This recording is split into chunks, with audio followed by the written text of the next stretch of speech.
Hey guys, Samantha here. So it's been a little while since I made a video. Um, I just wanted to give y'all a heads up that my cats might get in my video. Oh, well, there's one right now. So, yeah, he's sitting right there. He's staring out the window. I don't have my desk right now because my husband's working from home. So, just kind of having to use what I have um, for right now. So, y'all, I don't know if y'all just saw, but there he is. His little face was up there. So in this video, I kind of want to talk about coping mechanisms. So it's kind of taken me a little while to come up with a topic to even like discuss. Um, I've just been I've been sick and trying to get better, and I've been working now. So I was just trying to come up with something to talk about. So I wanted to talk about first, like, what unhealthy coping mechanisms are, and I hope y'all can hear me. But I have my phone propped up on a pillow. Um, yeah, I'm sorry about that, guys. Um, so, um, some healthy coping mechanisms, for example, I'll just talk about mine. Whenever I'm dealing with stress or when I'm feeling, sad or mad or just not in a great mood, one thing, well, I have a few things that I can think of in my head. So one thing that I really like is these dry soap carving ASMR videos. Um, they're it's the sound and the visual of it. I'm a very visual person, but for some reason it kind of relaxes me. It's really weird, but I mean, if it helps me, then it helps. If I'm in a bad mood, I can just watch them. It's kind of a daily thing because I'm subscribed to a lot of the soap people. By the way, if you are not already subscribed to me on YouTube, please subscribe to me. I have like 14 subscribers and I want to get some more if possible, like kind of spread the word, excuse me, let people know that I have this channel. I know it doesn't happen that fast to get like, a lot of subscribers, but I feel like people would like my videos if they saw them, just because they're positive and, who doesn't like positivity in their life. But kind of like to get back to my video topic, so another healthy coping mechanism that I use, and it's very, very, very helpful for me, it's probably the most helpful out of all of my mechanisms, is music. Music is healing. I was a dancer for several years. I had mentioned that in, I think, my first or second video. And I've just always loved music. Like when I was little, I had a karaoke machine. I used to sing on that. I'm very passionate about it. I love to sing. Um, I'll sing, in my car, at home. Like I just love to sing. I wish I was better at singing. I've always wanted to take singing lessons. Some people just have that natural talent of singing, and that's like really cool. I wish I had that. Because I just love singing. And every now and then, I'll break out a little dance while I'm listening to my music because I'll tend to think of like dance moves to do in my head. I'm like, this is fun. So yeah, even if y'all are not good at dancing or singing, you can do it too. Like it you wouldn't believe it releases endorphins. Like that's what my therapist told me. It releases endorphins and it makes you feel good. And whatever music, I mean, if it's rap, if it's country, if it's pop, hip hop, like I've gotten into a very big variety now. Like to talk about music for a minute, one really amazing artist is NF, the rapper.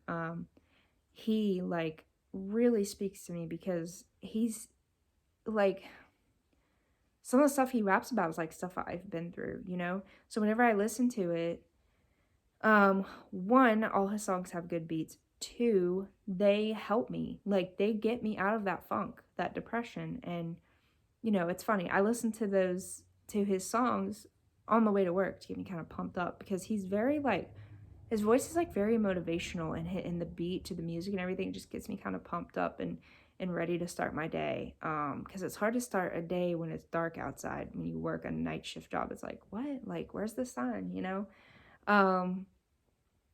But I've gotten used to it. I've adjusted. So yeah, music helps me anyway, and it's just proven that it releases endorphins and it makes you feel good. Another coping mechanism that I'll mention, and the last one that I'll mention, is I like to clean. Whenever I'm kind of in a bad mood, or you know, I don't even have to really be in a bad mood to clean, but kind of like it helps, just keeps me busy. Like whenever I'm busy, I feel better. Like, and cleaning gives me that feeling of accomplishment. So if I am in a bad mood, it's like, well, you know, I cleaned up, you know, so that's something to feel good about. Like even if it's just something small, like for example, today, like I just wiped down the coffee table and the TV and, you know, yeah, I think that was about it. Now that I think about it. Yeah, I know it's like not a lot, guys. Don't judge. But anyway, and now to mention like the unhealthy coping mechanisms. I know I probably should have mentioned like the unhealthy stuff first. It didn't really make sense to mention the healthy stuff first, but that's all right. I kind of just roll with it in my videos. I don't have like a script written out. You know, I'm not going to be perfect in my videos. I'm going to mess up. So I've experienced unhealthy coping mechanisms. Like whenever I would go through something like a bad breakup or something with family or something with work or just anything in your personal or professional life that makes you upset. I used to be, let's see, that was back in 2018 towards the end. You know, I had gone through a bad breakup and I started to resort to emotional eating. I would just sit and kind of like binge and eat like a whole row of Oreos. Not a whole pack, but they come in rows. So I'll just eat like a whole row almost of those, like 10, 12 cookies in a row in my bed, just stuffing my face. And then right afterwards, it's like I'd have that feeling of guilt. And you think that eating all that food, and like while you're eating it, you feel good, but right after you're miserable. Like it didn't do anything, it made you feel worse. So the same goes for alcohol. I'm in therapy, and I learned from my therapist that alcohol is a depressant. Like it makes depression worse. People think that, you know, hey, I'm sad, so I'm going to go drink some alcohol. You know, it might help in the moment. It might make you happy. It might make you silly. It might make you tired so you can just go to sleep and feel better. Because for me, like especially wine, like because wine's pretty much the only thing I would ever drink. I don't drink alcohol anymore. It doesn't really agree with my stomach, and I honestly don't even see the point of drinking unless it's social. Um, so that's like once every few months for me.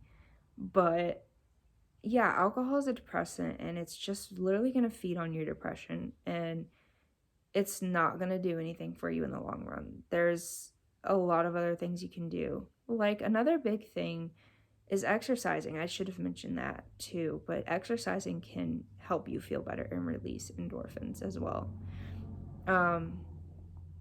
So those were my main two unhealthy coping mechanisms, is the eating and the alcohol.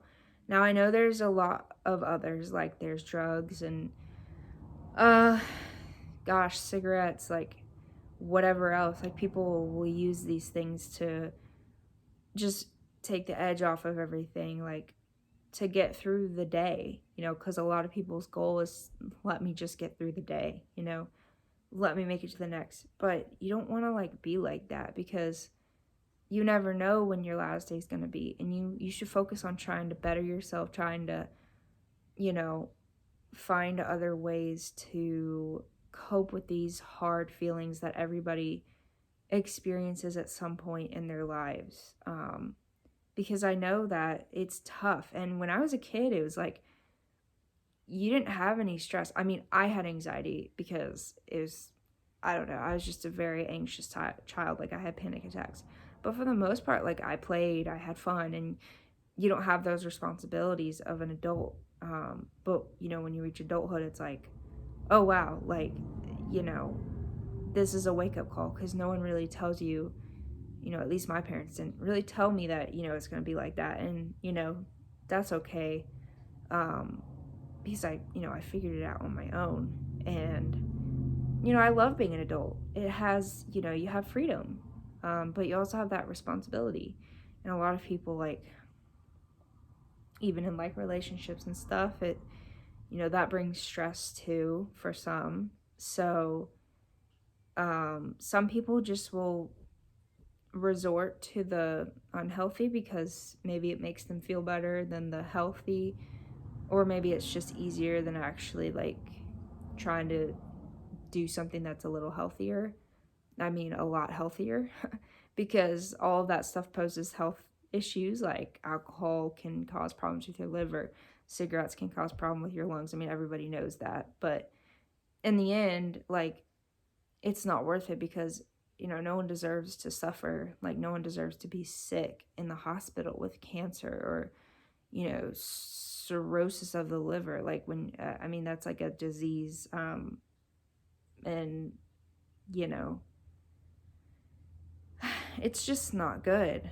But, you know, I was told that I had some liver damage, and it wasn't from the alcohol, it was from taking too much pain medicine for my headaches. But aside from that, like, it made me kind of step back and realize, like, hey, you know, if the Advil can do this, like, I'm not gonna even drink alcohol anymore.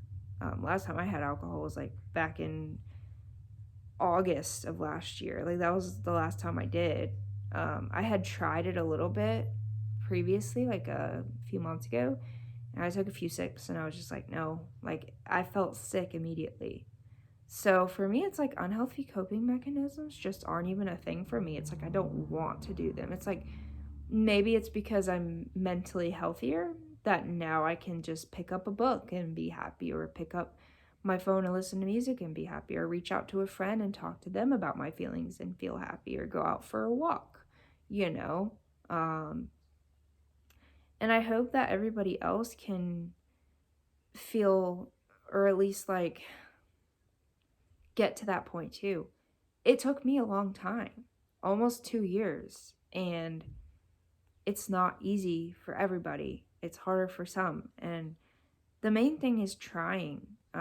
Trying is doing, you know, take baby steps to get there. I mean, I had to do that. Like, I found out I'm allergic to gluten. So to me, that's beneficial because, you know, like cookies and stuff and brownies and all that, like my favorite stuff, are have gluten. And like the gluten free is just, you know, it's not really as good.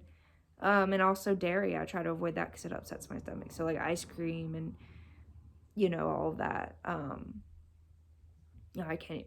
So I mean, it worked out that I actually was allergic to gluten, or not allergic because I'm sensitive to it. I'm not allergic. I don't have celiac disease, so I'm just sensitive. It causes problems like with my skin, like breaking out and all of that. So I guess the gluten sensitivity made it to where I don't have to do, you know, my unhealthy eating. I can just, you know, do the other things I talked about and I'll be fine, you know? But anyway, this pretty much sums up my video, and it's such a nice day out today, so hope y'all will get out and go for a walk or something. But anyway, I will talk to you later. Peace out, guys.